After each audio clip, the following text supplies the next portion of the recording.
Everybody, Sandy here from Scrapbooks Blessings, and I am excited. I've been back to scrapping now for a month or give or take, and I have before I took my break about 2 years ago. I downsized everything and got rid of my craft room and went to a small desk. And now that I've been back, I'm wanted to pull out things that I have been using.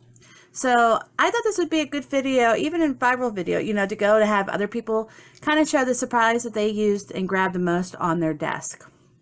Okay, so let's just go ahead and jump in. These are not the top 10 or top 20 or anything. They're just ones that I grab. So I kind of put it in by category. So let's jump in. So the first one we have here is paper. Okay, so what I've got is this Neehna Bright Cardstock I picked up at Walmart. They also have Georgia Pacific.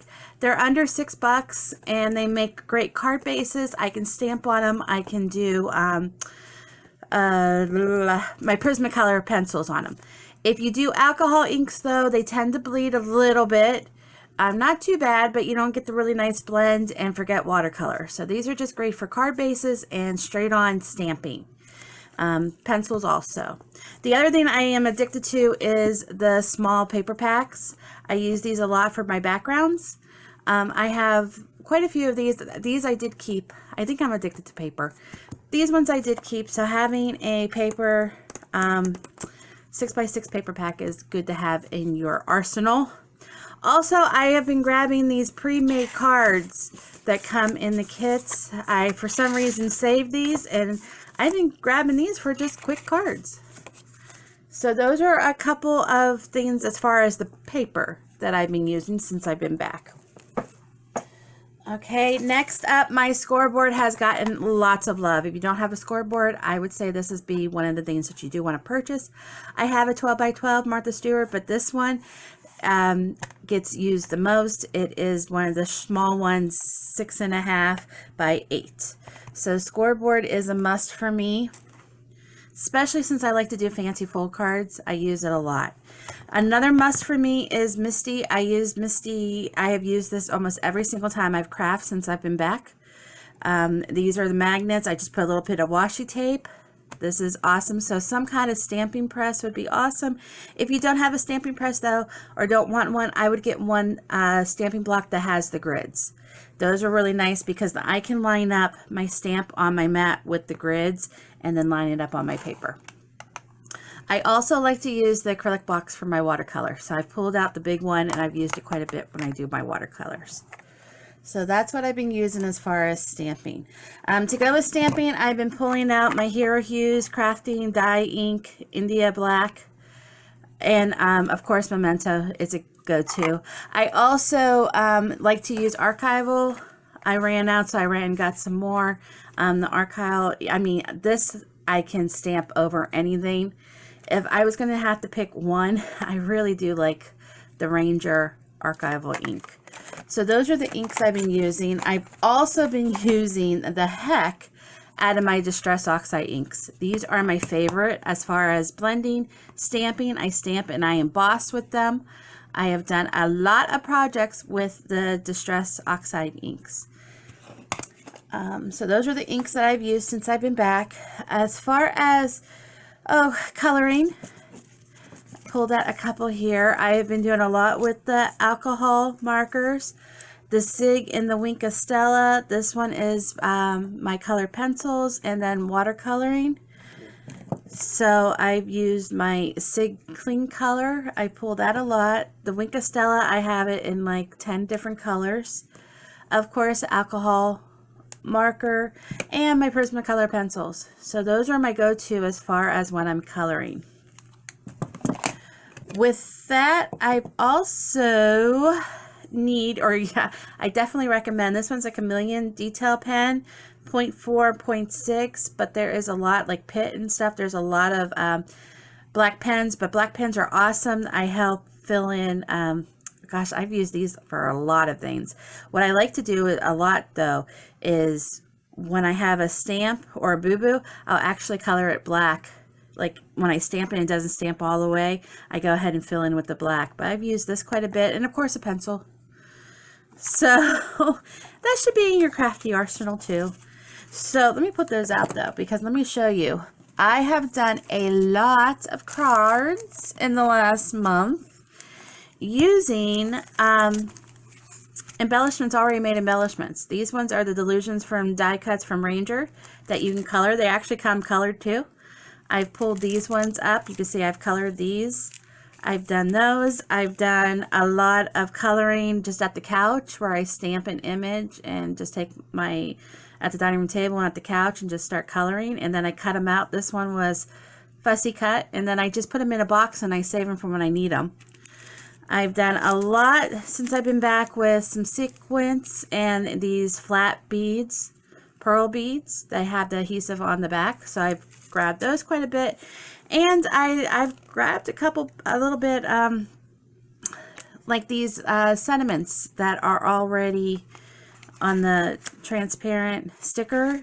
I never really used these before because I had so much, but now these are kind of like a go-to. I've grabbed those quite a bit. Along with my Cricut. I still am a Cricut girl. I actually use my Cricut more for when I cut out my stamps. So, and I have a YouTube video on how to do that. But Cricut is my go-to for my stamp cutting. So that's some of the embellishments that I've used. I've used my embossing like crazy. If I had to pick one thing that I've used most, it is the embossing. So you want an embossing powder, embossing heat tool, the Versamark, and then this is EK Success powder. If you're going to emboss, you need some kind of powder, either the powder pack, little, you know, dabby thingy. This one has a brush.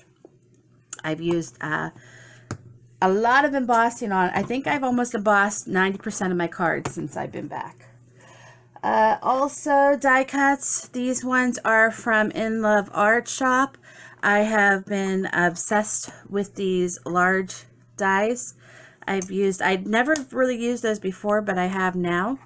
So I've done a lot as far as my die cutting. Also with cutting, these have been my go-to tools. My Fiskars paper trimmer. I have the large one, but I tend to grab the smaller one. You also need a pair of small scissors. I've used those quite a bit. And I love my T-ruler to help me line up my stamps and my sentiments. And the X-Acto knife has been awesome. This is from Fiskars. This has been my favorite one. If I was going to recommend one, it would be this one. And then last but not least from Westcott is this ruler. And it actually was 24 inches. I cut it down to 12 inches. But in the middle here, you can see the 0 mark. Tim Holtz has one that's like this, but I found this for $1 at the craft store. And then this was $1.70, and I think this one was $1.40. And I like how it's 0, so I use this to find the center of my paper. So those are the... Oh, one last thing, real quick. Glue. Okay, I've pulled out and I saved my ATG gun. I've used that quite a bit. I also like to have a smaller, this is a refillable Tombow refillable one. I still use a lot of the foam pop-up squares and dots. And I also, for liquid adhesive, I like the 3D Crystal Lacquer. This is exactly, it's from Sakura, but it is exactly like Glossy Accents. So I can go ahead and put a gloss over my die cuts, whatever I want, or even just use it as glue. So I've used that a lot, and I think that is everything. I also like this because it comes with this small tip here. There's a pin in this small tip, and I use that for my small detail dies. And then you just put the pin in. There you go. Okay, so that is all my crafty stuff since I've been back. So here's the catch. I want to see your crafty things. What? Because I'm out of the loop. I don't know. There's something out there that's like phenomenal, and I don't know what it is because I'm out of the loop. So go ahead, and if you have a video that shows your crafty stuff, if you want to make a video that shows your favorite items, if you have a blog, I don't know, just show me somewhere. Put it in the comments below, and I'm actually going to pick a winner, and I'm going to give them a gift pack of some fun, cool, artsy stuff. So, crafty stuff. So, let's have a winner. I'm going to open this up for the whole month of September, and I will pick a winner October 1st and announce it. So all you have to do is just leave me a comment below. Of course, I would love for you to subscribe and hit the bell for notifications. And join us over at Scrapbooks Blessings Club on Facebook. We will be starting our challenges. We have an awesome sponsor who is going to sponsor us each month. So you have a chance to win a gift certificate to their store. And yeah, head over to Scrapbooks Blessings Club on Facebook in the group and for more details. Okay, until next time, bye.